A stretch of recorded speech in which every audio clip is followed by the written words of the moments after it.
Hello and welcome to the When I Have Spare Time podcast, How to Get Laid Masterclass. I believe this is part 8.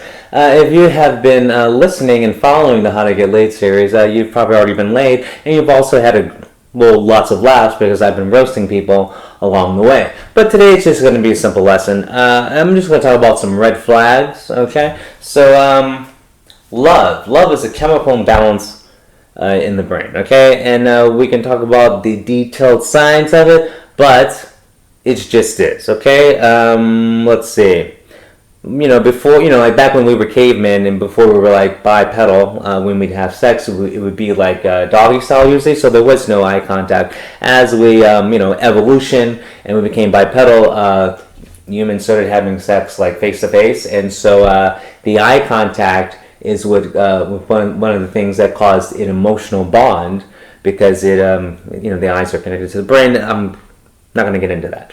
But anyway, because of bipedal mating, that's when mates started sticking around and raising the offspring together, because it caused a imbalance in the brain called, whatever, we're going to call it love. And that's why, that's why people supposedly stick around. But anyway, because it is a chemical imbalance in the brain. Oh, and also, if you want to do the research on this, there are several college professors, scientists, whatever, who can explain this in detail. I'm just making it really simple. Okay.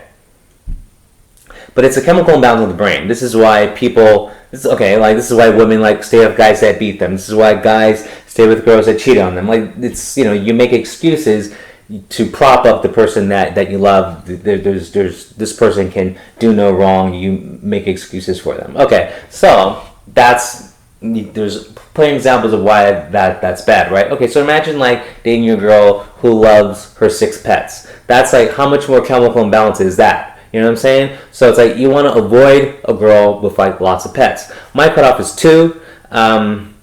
I've dated girls with a shit ton of pets, and the more pets they have, the more crazier they are, because that's the more imbalance they have. Do you want to be with someone who is already going to be imbalanced because they're quote unquote in love with you, and then you're going to add a couple of cats and dogs to it? No, you shouldn't. That should be a red flag because it's not going to work out. Okay, so girl with pets.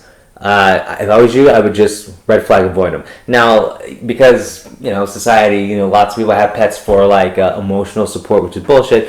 You need to just have a cutoff of 2 then. Okay, so your cutoff should be 2. If a girl has more than 2 pets, red flag avoid. Okay, I can't make it any more simpler than that. Okay, now how about the tats and piercings? Now, depending on their background, it could be a call for attention because they know that they have a shit personality because of their abusive background. Hence, their parents got divorced when they were 6 or whatever. They had a boyfriend that abused them or whatever. Their cousin Johnny touched them. Whatever the reason is, if they have the tats and piercings combined with a bad background, tragic background, whatever kind of background you want to name it, just a bad background, red flag. Okay, because they're trying to attract even more crap.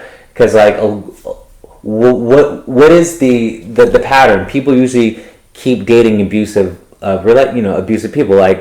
How many girls every guy dates horrible? Well, it's not because every guy is horrible, because you attract horrible guys. Okay, does that person have a bunch of tats and piercings? That person is like a beacon for attention, and it's the wrong attention. So if a person has a crappy background and has tats and piercings, avoid them. Red flag. Just avoid them. It's a red flag. Okay, now some people just like tattoos and piercings because that's just what they want. Now, if their background's cool and they're just doing it because that's what they're into, then that's a big difference. But I'm saying if they have a bad background combined with the tats and piercings, red flag, avoid them.